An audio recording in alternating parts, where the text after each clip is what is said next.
Candypower here, and today my internet is not doing great, so I'm going to show you guys how to do stealth, as well as I may or may not raid them at the end, but that's not important. So the first step is to approach the well-surveilled people and make sure there's no people guarding the area. Third-person mode helps a lot. They're going to be watching for you in third-person mode, so you might as well look for them yourself. As well as keep your chat open. That's something huge, because you can see it like this when their alarms go off, and then you can take them out. There's also AFK people like that sometimes it's better to leave them alone because they won't get attention, but other times they might not. Sometimes they're like these people where they're kind of expecting people, so if you walk right by them they won't notice. And then you can infiltrate houses. Just be careful who sees you going in. You can also check all the chest areas, just because, you know, I've seen like so many houses where they just hide all the loot in one area. I mean, not that there's going to be any loot here anyways, but just for demonstration purposes. Then we can also see that because the range of this guy's chat, he can't actually communicate with his teammates. So those guys over there are completely oblivious. Next I'm going to show you the more applicable infiltration point for this is how you would infiltrate on like a lot of the more open islands that actually have looting enabled, which you just stay as far away as possible, and then avoid detection is most, like in the water. Make sure you swim under the water because then they can't see you, as well as crawl. It's also very slow, so take your pick. Then you can attempt infiltrating different houses that you wouldn't have been able to get to otherwise, with so many people surveilling the area.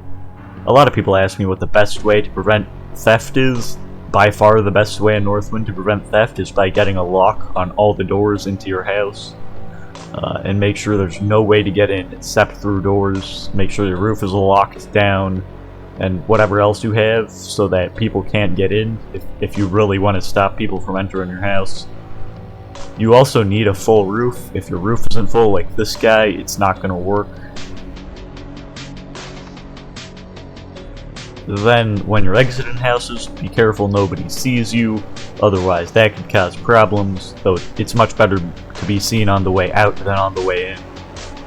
There's also houses like this that have multiple entrances. You can check them all to make sure they're all locked, because if they didn't, well, you can just take them out. The other thing is, make sure you don't just leave people sitting out in the open if they're in a place people are going to see them. That can cause problems.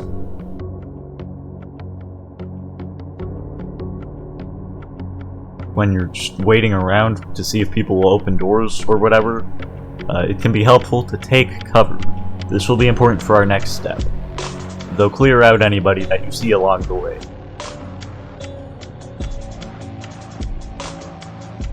Once you have cover and you're ready to start surveilling for the next step, just make sure you take a look, and then you can start a raid. Surprise raids are a lot easier with guns, because a gun can just load up and then shoot 2 shots and drop 1 immediately, but they also have their downsides. Step 5, obviously, don't be an idiot. This is what happens when you don't play Northwind for like a month. You fall off roofs, that kind of happens. Anyways, sometimes they're encumbered too, like that guy, so you can just let them go because they're not really going to do anything until much later. Then there's also the people with guns are going to be a lot more deadly temporarily, but once their bullets are out, you can kind of shoot them while they run around.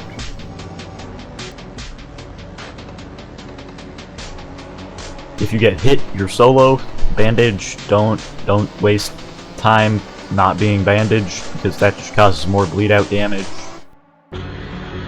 Also, it can be helpful to use close quarters if you have a good melee weapon and good melee skill, though the downside of taking more time in your raids than you need to is if you're like me with bad internet, you get disconnected.